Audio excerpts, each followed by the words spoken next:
দর্শক, সার্বিক বন্যা পরিস্থিতি নিয়ে ব্রিফ করছেন দুর্যোগ ব্যবস্থাপনা ও ত্রাণ প্রতিমন্ত্রী ডক্টর এনামুর রহমান। আমরা এখন সরাসরি চলে যাচ্ছি সেই ব্রিফিংয়ে।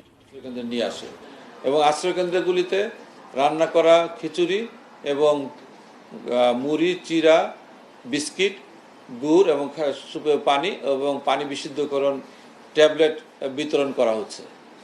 ইতিমধ্যেই আমরা সুনামগঞ্জ এবং সিলেট উভয় জেলাতেই ৮০ লক্ষ টাকা করে ক্যাশ দিয়েছি এবং প্রায় ৩২,০০০ প্যাকেট শুকনো খাবার দেওয়া হয়েছে ও সিলেটে ১,০০০ মেট্রিক টন এবং সুনামগঞ্জে ৫০০ মেট্রিক টন চাল বরাদ্দ দেওয়া হয়েছে।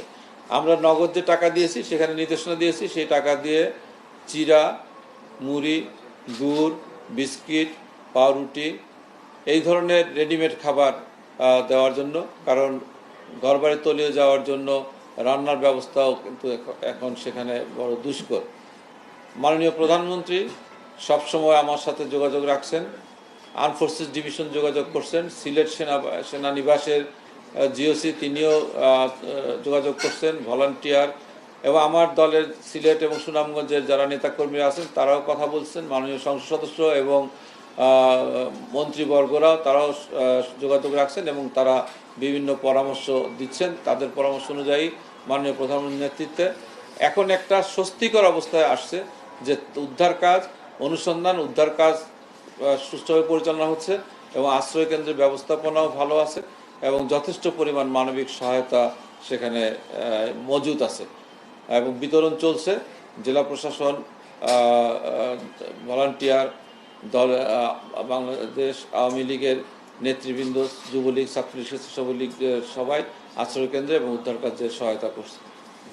এই ছিল আমাদের মোটামুটি গত ১৬ তারিখ থেকে আজকে পর্যন্ত আমাদের কর্মকাণ্ডের বিবরণ এবং এই অবস্থা যতক্ষণ পর্যন্ত উদ্ধার কার্য সম্পূর্ণ না হবে ততক্ষণ পর্যন্ত সেনাবাহিনী, নৌবাহিনী এবং কোস্টগার্ড কাজ করবে, পুলিশ বাহিনী নিরাপত্তা আইন শৃঙ্খলা রক্ষা করার জন্য কাজ করছে এবং সিভিল প্রশাসন দিনরাত সেখানে কাজ করে যাচ্ছে এবং আমাদের সাথে যোগাযোগ থাকছে। আমরা মাননীয় প্রধানমন্ত্রীর পরামর্শ অনুযায়ী এখান থেকে আমরা নির্দেশনা দিচ্ছি, সেই নির্দেশনা মাঠে আমি মনে করি যে সন্তোষজনকভাবে বাস্তবায়িত হচ্ছে।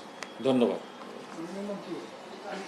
সিলেটে তো এই মুহূর্তে অনেকের বাসাবাড়ি, যেটা আপনারা বললেন, আমরা যেটা জানতে পারছি তালিকাতেই খাওয়া দেওয়া হচ্ছে, এইটা তো এই মুহূর্তে তালিকার দরকার নাই। ধন্যবাদ। এরকম কোনো নির্দেশনা নাই। যারা আশ্রয়কেন্দ্রে যাবে প্রত্যেকে খাবার পাবে এবং পানিবন্দী অবস্থায় যারা সাহায্য চাবে তাদেরকে সহযোগিতা করার জন্য বলা হয়েছে। আমাদের আরও যথেষ্ট পরিমাণ চাল, শুকনা খাবার প্যাকেট মজুদ আছে। অর্থর আমাদের প্রায় এখন পর্যন্ত আরও 5.5 কোটি টাকা অবশিষ্ট আছে। এই মুহূর্তে আপনারা শুনলেন যে আমরা আরও 20 কোটি টাকা চেয়েছি, সেটা আমাদেরকে আজকে বিকেলে বা সন্ধ্যার মধ্যে 20 কোটি টাকা আরও বরাদ্দ দেওয়া হবে জিআর ক্যাশ। আচ্ছা, আমাদের মানবিক সহায়তা, অর্থ, খাদ্য, চাল, শুকনা খাবার, প্যাকেট খাবার কোনোটারই কমতি নাই, সব কিছু পর্যাপ্ত মজুদ আছে। তবে এত পানি এবং পানির যে স্রোত, সেই অবস্থার মধ্যে সেনাবাহিনী, নৌবাহিনী সবারই কিন্তু কষ্ট হচ্ছে, খুব দুঃসাধ্য কাজ করছে। আমি ধন্যবাদ জানাই বাংলাদেশ সেনাবাহিনীকে। কালকে আপনারা দেখেছেন স্পিড বোট নিয়ে তারা কীভাবে উদ্ধার করছে, কোমর পানি, বুক পানিতে নেমে উদ্ধার কাজও করছে।